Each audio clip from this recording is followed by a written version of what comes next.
Familia mar Albert Ojwang rito lipot mar gima nokelo tho mare ka jobera ang'wen dhi nyime gi nonro mar ringre mare. Wach mar development ka dongruok oluoro kuku. Okamano.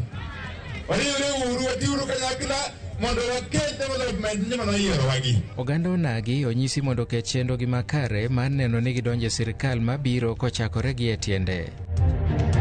It's the 47 COB coordinators in the counties. What is their role vis-a-vis the CFOs coming to Nairobi? Governors seyo piny owacho e medo deko chwalo negi omenda mag tayo chenro mag counties.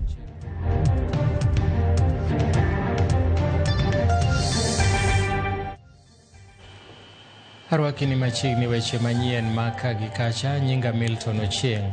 Ogai mar ODM Raila Odinga orote ne makuyo ne anyuola mar rawera Albert Ojwang manche nowito ngimane e lwet obila. E ote mare, Raila onyiso ich wang' mare bedo ni pok oyangi jal manche ne ogolo chik mondo mi omak Ojwang nyaka sani.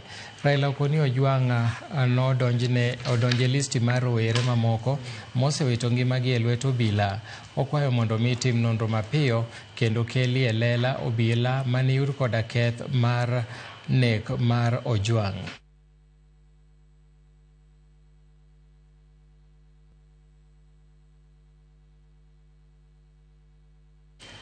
Jokedo ne ratich oganda e kaunti ma Homa Bay koro dwani mondo riembe tich jalup ogai mar obila Eliud Lagat kaluwore gi tho makoch mar rawera Albert Ojwang.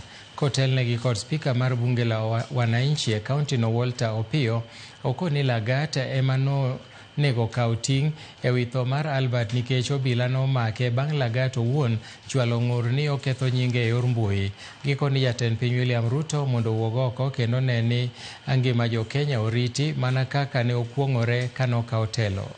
Ken gima ber mondo mi jo obila dhi e dala ng'ato mamak nyathi ng'ato ma gitere sel e gikone to iyudo ni nyathino koro tho.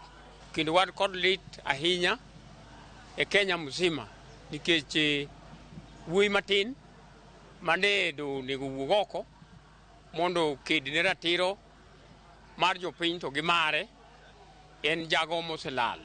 Wan kaka jogo mowuok oko motegno ndalo duto te e kedo ne ratiro mar jopiny. Deputy IG mar police Mr. Langat nikech gima notimore ene ma nyinge iluongo ni notimo gima chalo kamaendi nikech ene ma nooro officers mondo bi otim gima chal kama. In fact nyaka joma noor onego bed ni osegol e tich, ok mana joma ni Nairobi Central Police Station kende, nyaka DCI nikech joma nobiro ka kawo Ojwang gin DCI.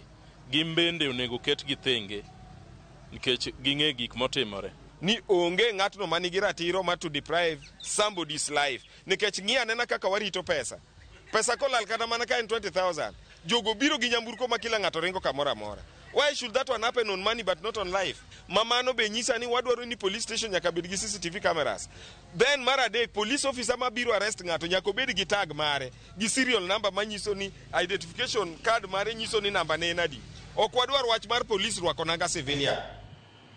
Riwruok mar jopuonj NAT oro ote makuyo gi lit kaluwore gi tho mapoya mar Albert Ojwang mane puonjo e kaunti ma Taita Taveta tok tho mare e tesend obila ma Central Nairobi.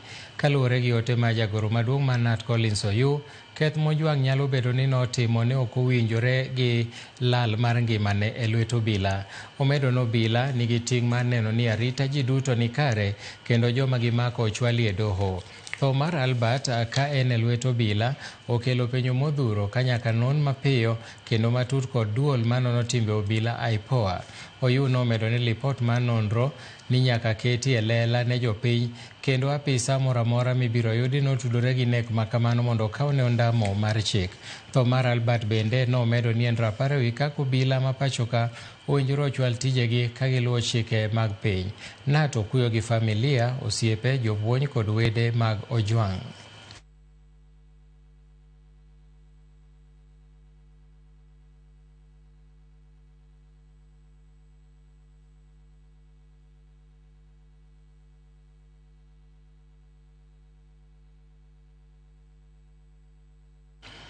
Chenro mar bero motimne ringre Albert Ojwang koro nyiso ni rawerano nogo e kuonde mopogore opogore ahinya tewiye kendo chal gima nodeye gino manokelo tho mare. Jogo makedo ne ratich oganda pachoka koro dwaro mondo mi piny owacho odonjre wachni mondo obila mitudo gi nek mare mondo kawnegi okang' mager mar chik. When I examine the whole the pattern of the injuries, especially on the head, the bleeds, the hematoma that I found on the head, hitting against a blunt surface, a wall, would have a particular pattern, a frontal bleeds. But the bleeds that we found on the scalp, on the skin of the head, was partially spread on all aspects, including the face, the sides of the head, and also the back of the head. When we tie up together with other injuries that are well spread in the body, including the upper limbs and the trunk, then this is unlikely to be self-inflicted injury. Another question. But what I would generally state is that there were signs of struggle within that. There were signs of struggle generally for consumption, but they are well described in the report that we'll deliver for consumption for investigative purposes. E kinde matho mar Albert Ojwang medo kelo paro mopogore opogore pachoka. Moko kuom jopuonjre mbalariany ma Pwani kama Ojwang nosome owuok oko ka gikwedo lipot mane obila ogolo ewi tho mar Ojwang. Kanotelnegi kod Alan Ochieng, japuonjrego dwaro ni bad migawo mar obila mondo otim nonro mapiyo mar yango tho mar Albert ka giwacho ni ok en gima inyalo we mayot kamano. Giwacho ni poni obila ok bi timo nonro mapiyo ewi wachno to biro chuno mondo gidhi e ndara ka gidwaro ratiro ne Ojwang.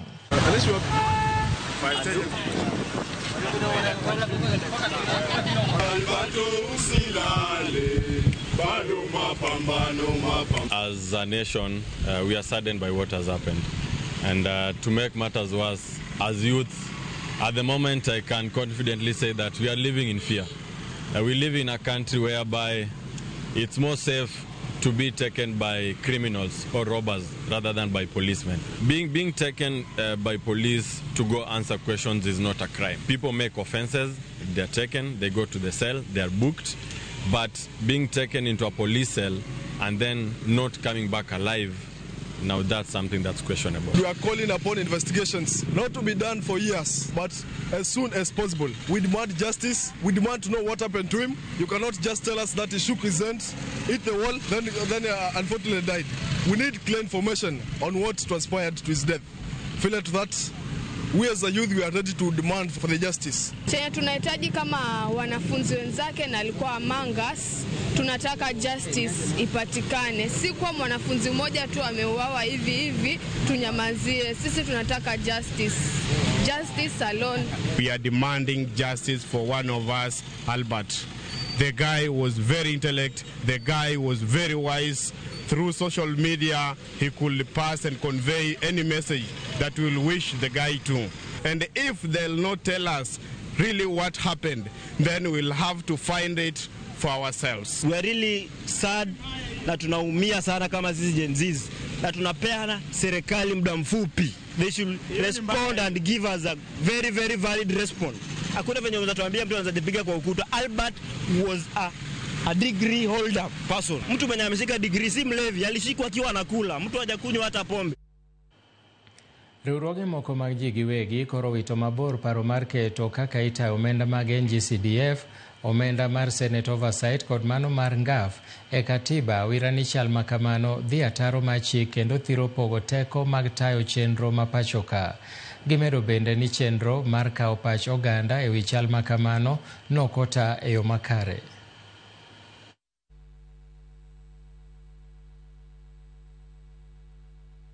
Bura hakano wacho Supreme Court no nullify kocho ni CDF is unconstitutional. To negi wacho ni CDF is unconstitutional because o interfere kodu gimiluongo ni principle of separation of powers. Nochibo bunge ko yiere to nego bed ni tije maduong' en loso chike miluongo no legislation. To mar ariyo en chung represent Oganda e wach mar oversight. Neno ni sirikal mar executive tiyo gi pesa maber. Proceeding with this amendment will distort the principles of prudence and responsibility in utilization of public funds as enshrined under Article 201 of our Constitution. Riwruog Governors e pacho ka okwedo wach mar deko chwalo omenda e counties kagiwacho ni deko goduoko chien dongruok mar counties. Kagiwuoyo romo manobagi Naivasha, jakom mochung'ne weche mag omenda e riwruog Governors Fernandes Barasa dwaro ni mondo apis majaga budget mondo mi orure gi pango budget mar kelo yot e tich. For us, we made a mistake of going 3 separate laws. We have to pass ADORA, finish. Then bring in ACARA, finish. Then bring in an additional allocation law, finish. And that's how we end up with the money being transferred to counties when the financial year is closing. Just tell us the efficacy of these guys in the counties, the 47 COB coordinators in the counties. What is their role vis-a-vis the CFOs coming to Nairobi to chase those requests for purposes of timely. Oganda mawuok Kaluo okwa mondo mi ochandre kendo ikre mar biro yudo lemo mopogore opogore sirkal mabiro kochakore e chakruok mare. Jaod bura ma Bondo Gideon Ochanda omedo jiwo oganda ma Kaluo makoro osebedo gi chandruoge mang'eny e loso riwruoge mag siasa mondo mi koro keto kenge motegno e chuogo sirkal mabiro. Omedo ni weche siasa mosekalo osekelo deko mag choko paro mag jopiny, wach mogeno koro ni dhi rumo. Jaod burano nomedo jiwo oganda ma Kaluo mondo med chung' motegno ka gimedo yudo kony koa e sirkal mamalo kod biro yudo lemo mopogore opogore e yiero ma 2027. Jatend migawo mar teko Opiyo Wandayi bende nosiro wachno. Mondo joma bende waringo oka bende waamini wae joka omi wang'owa no gen wa en wabende wan jok moko manyalo wuok machom kamoro nyadichiel makonyo jomoko kinde kwa wuok to wuoge marwa wadhi gamna manyo joge bang'e. Yani Oger College mar MDC igweng'wi dalau orengo sedi college didi chieng'no biro rwako ker kane ker obiro to nikech ker nolwar kacha. Yani Oger College igweng'wi dalau college ma MDC mabusia ojamong'e mnogero college king'iyo makaka mega kayo pala nyamonogero to nyaka wago tamsi kaka joluo kata mana lweny chopo samna kore walok tactics kata strategy bedi mane ke maja komrai na polo dingo sipujo kinde gite en ni kaka jotelo masiaya nyaka wariyo wabedo go moradi achiel wach mar development ka dongruok oluoro koko okamano wariyo uru watiuru kanyakla mondo wakel development ni mano yiero wagi nikech magi e wadozi okamano. Jodak ma Mamboleo e kaunti ma Kisumo ywago chal marach mar arita e gwengego moserochore kendo rocho cheno mag ohala. Johala wacho ni chunogi mondo migiloro enligi chon ni mar jomaundu chako monjogi kuonde tich kod kata ka gidok e udi. Jodak wacho ni jomaundugo gin ojende matindo mohonore kendo mamonjo kuonde tich kaka mier. Koro gikwayo sirikal mondo kas cheno ma chwalo negi arita makare.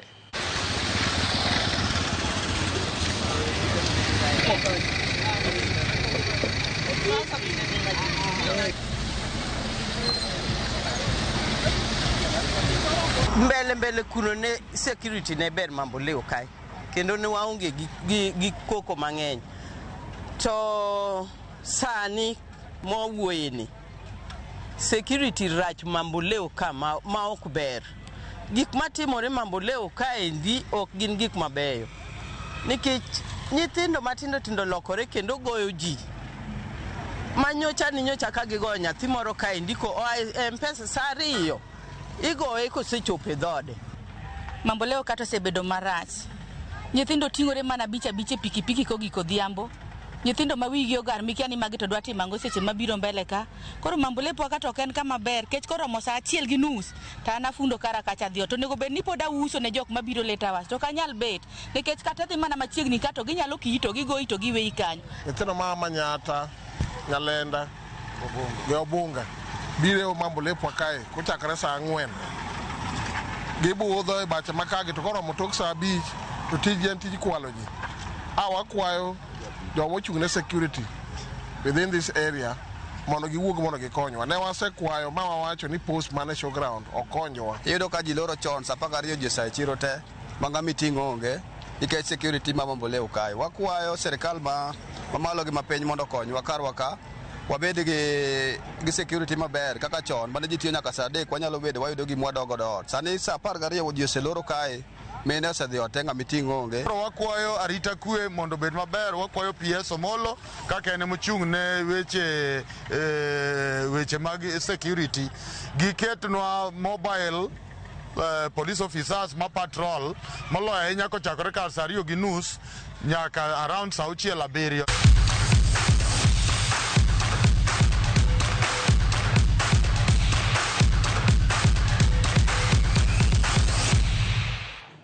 Gol manolo gi jatugo Kevin De Bruyne dakika ma 88 nokonyo tim mar Belgium loyo tim mar Wales